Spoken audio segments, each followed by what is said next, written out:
ಕೊಲೆ ಕೇಸ್ನಲ್ಲಿ ದರ್ಶನ್ಗೆ ಜಾಮೀನಾಗಿದ್ರು ಕೂಡ ತಪ್ಪದ ಸಂಕಷ್ಟ ತಪ್ತಾ ಇಲ್ಲ ಅವರಿಗೆ ಅಂತ ಹೈಕೋರ್ಟ್ ರಿಲೀಫ್ ನೀಡಿದ್ರು ದರ್ಶನ್ಗೆ ಸುಪ್ರೀಂ ಕೋರ್ಟ್ನ ಟೆನ್ಷನ್ ಇದ್ದೇ ಇದೆ.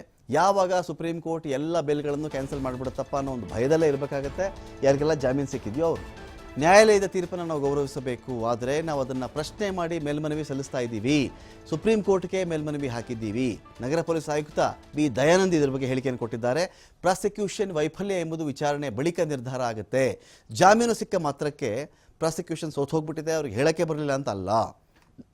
ಇನ್ನೂ ಈ ಒಂದು ಪ್ರಕರಣದಲ್ಲಿ ಮೊದಲ ಜಾಮೀನಷ್ಟೇ ಇದು. ಇದಕ್ಕೆ ಪ್ರಾಸಿಕ್ಯೂಷನ್ ದೂರು ತಪ್ಪಾಗ್ಬಿಡುತ್ತೆ ನಾವು. ನಗರ ಪೊಲೀಸ್ ಆಯುಕ್ತ ಬಿ ದಯಾನಂದ್ ಈ ಥರ ಮಾಹಿತಿ ಕೊಟ್ಟಿದ್ದಾರೆ.